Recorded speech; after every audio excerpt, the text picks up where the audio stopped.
नमस्कार दोस्तों, बात करते हैं रेल विकास निगम लिमिटेड की 35 रुपये 65 पैसे का स्टॉक है। 4.3 मिलियन शेयर्स यहाँ पर ट्रेड हुए हैं। बात करेंगे इस वीडियो में। देखिए, दो स्टॉक्स अपने पास, रेल विकास निगम लिमिटेड और आईआरएफसी। दोनों स्टॉक रेलवे से जुड़े हुए हैं और इस दौरान जब आपने अपना सारा लॉकडाउन वगैरह खत्म हो चुका है तो एफआईए एफपीआई की नजरें जो है वो रेलवे स्टॉक्स पर गड़ी हुई हैं।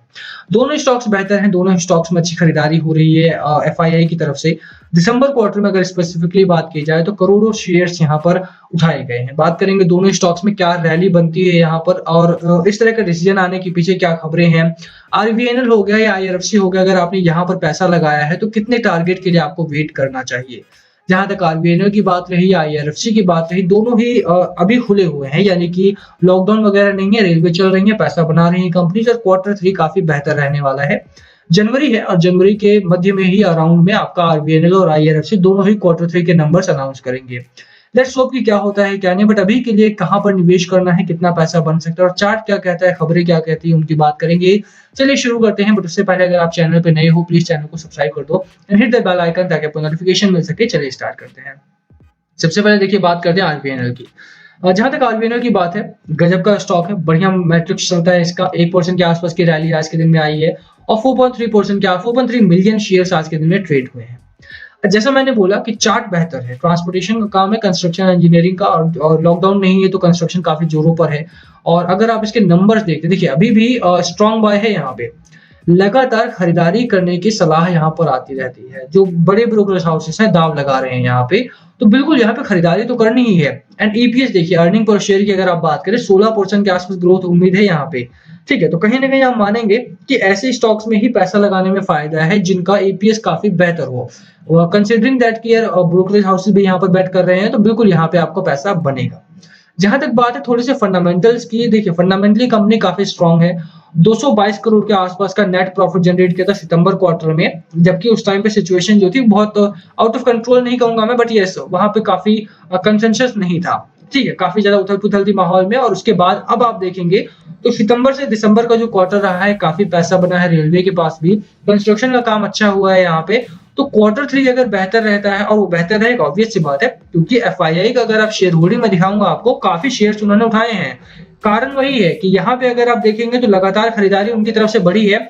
और खरीदारी बढ़ने के पीछे रीजन यही है कि क्वार्टर 3 में अच्छे नंबर्स आने की उम्मीद है। और अगर क्वार्टर 3 अगर अच्छा आता है, साफ है कि यहाँ पे आपका पैसा डबल हो सकता है इस क्वार्टर में, तो कम से कम। तो खरीदारी कहां पर करनी है उसकी बात करेंगे। पहले चल के लेकर चलता हूं आपको शेयर होल्डिंग की तरफ। देखिए, शेयर होल्डिंग की जहां तक बात रही, यहाँ पर आपको दिखाता हूं मैं। दिसंबर क्वार्टर में 0.26% से बढ़ा करके इन लोगों ने अपनी शेयर होल्डिंग को कर दिया है 0.86% के आसपास का। बेहतर है, 1% से कम है, बट स्टिल क्योंकि नई कंपनी है, आरबीएनएल पीएसयू भी है और रेलवे काफी 2 साल से अगर आप देखेंगे बंद ही है। क्वार्टर 3 को लेकर के चर्चा मैं बार बार कर रहा हूं क्योंकि क्वार्टर 3 से ही डिसाइड होगा। एंड एफआईआई एफपीआई के पास इंटरनल इंफॉर्मेशन रहती है, आप जानते हैं। I am not talking about insider trading, but yes, internal information से मेरा मतलब है कि पिछले क्वार्टर को और पिछले कई क्वार्टर्स को देख करके कितना इनको ऑर्डर्स मिला है, उसको देख करके दे कैन एनालाइज कि कितना इनका प्रॉफिट होने वाला है। और उसी के बेसिस पे इन लोगों ने दिसंबर क्वार्टर में अपनी शेयर होल्डिंग को बढ़ा दिया है, 0.86% कर दिया है, जो कि काफी हाई है। उम्मीद यही है, फंडामेंटली कंपनी स्ट्रांग है, शेयर होल्डिंग काफी बेहतर है, तो यहाँ पर आपका पैसा बन सकता है। कहां पर खरीदारी करनी है, देखिए सबसे पहले अगर आप देखेंगे तो सपोर्ट लेवल जो है आपका, दैट इज अराउंड ₹34 का आपका सपोर्ट लेवल है। पहला टारगेट है आपका अराउंड 40.5 का और second target is around previous high, यानी कि ₹45 के आसपास का प्रीवियस हाई है आपका। 2 टारगेट्स आपको लेकर के चलने हैं। खरीदारी करने की मेरी आपको बिल्कुल यहाँ पे सलाह है, बट 2-3 चीजों को आपको फोकस करना है, that I will tell you later. But यहाँ पे अगर आप देखोगे तो कहीं ना कहीं स्टॉक में अभी रैली है। लोअर एंड पे 34 का सपोर्ट है आपका, अपर साइड पे 40.5 का आपका पहला टारगेट बनेगा एंड सेकंड टारगेट इज ₹45 का। दोनों ही टारगेट्स काफी अच्छे हैं। जहां तक बात रही चार्ट पैटर्न की, गजब का चार्ट है।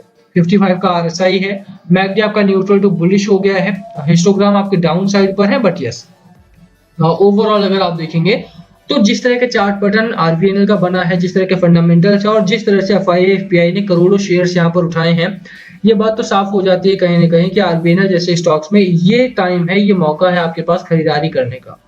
और यहाँ पे खरीदारी करने की सलाह है, 45 का टारगेट है। दूसरे स्टॉक की बात करते हैं। देखिए, अभी दूसरा स्टॉक है आईआरएफसी का। आप जानते हैं बेहतर कंपनी है, फाइनेंस में काम करती है, और अगर आप यहाँ पर मार्जिन देखेंगे तो मुझे नहीं लगता कि कोई और कंपनी इसका मार्जिन भी compete कर सकती है। देखिए 99.40 का यहाँ पर मार्जिन है, फाइनेंस कंपनी है नो डाउट, बट इतना मार्जिन तो आपको बैंकिंग सेक्टर में भी देखने को नहीं मिलता। एनबीएफसी हो गया आपका, उसमें भी इतना मार्जिन देखने को नहीं मिलता, बट आईआरएफसी जो कि एक एनबीएफसी सेक्टर की तरह ही काम करती है, फाइनेंस में है, रेलवे से जुड़ी हुई कंपनी है, उसमें 99.4 का यहाँ पर मार्जिन है। आप समझ सकते हैं कि कितना बड़ा मार्जिन है इनका। ऐसा लग रहा है कि ये पैसा रखने को लेते हैं, रखते हैं, और उसी में जितना खर्च आता है बस उतना खर्च करते हैं, बाकी they are saving for return. ठीक है, अभी आप देखिए कि जून क्वार्टर में इनको कितना रेवेन्यू मिला, 4,581 करोड़ का रेवेन्यू आया, और खर्च कितना हुआ, 5.5 करोड़ से भी कम। ठीक है, और वहीं पर सितंबर क्वार्टर की बात करें, 4690 करोड़ का रेवेन्यू आया और खर्च कितना हुआ, 27 करोड़, और मार्जिन पूरा का पूरा वैसे ही बच रहा है। जहां तक बात है प्रॉफिटेबिलिटी की, 1501 करोड़ 1502 करोड़ के आसपास का प्रॉफिट है।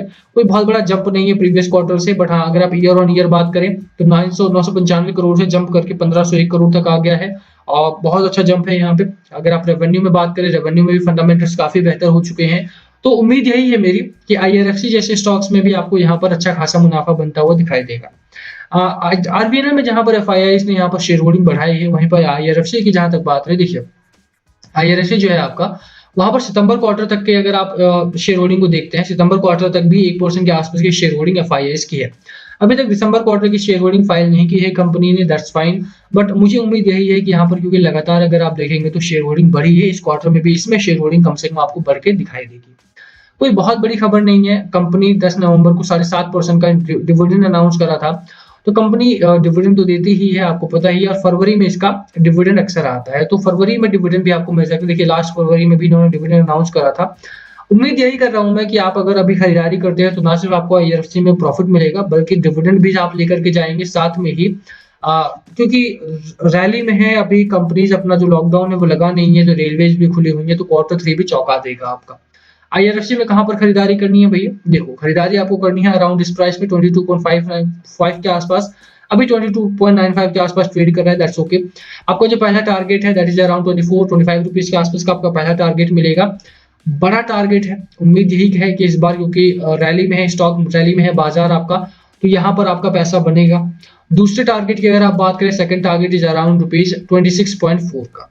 ठीक है, बहुत लंबे टारगेट्स नहीं है, बहुत शॉर्ट टारगेट नहीं है। अगर आप खरीदारी करते हैं 3 महीने के लिए खरीदारी करनी है, इससे लंबा नहीं रुकना है आपको इस स्टॉक में। आरएसआई आपका 45 का है। मैकडी की अगर आप बात करें, बेयरिश टू न्यूट्रल जोन में है आपका। ओवरऑल चार्ट पैटर्न ठीक है, खरीदारी कर सकते हैं, बट लंबा राइड करें तो ही बेहतर रहेगा।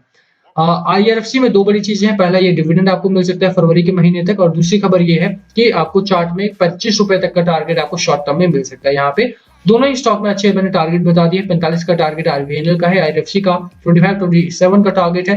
खरीदारी करने की सलाह है, बाकी last call always be yours. बाजार की जहां तक बात रही, बाजार ठीक ठाक चल रहा है, हालांकि एफआईआई तो रही इस समय बिकवाली में जरूर है, बट दैट्स फाइन। मार्केट में अगर इस तरह की बिकवाली आती है तो उससे काफी मुनाफा आपको मिलेगा, बढ़ेगा ही, कम नहीं होगा, तो डरने वाली बात नहीं है। थोड़ा बहुत मार्केट गिरावट में आएगा तो मौका मिलेगा अच्छे स्टॉक्स को कम रेट पे उठाने का।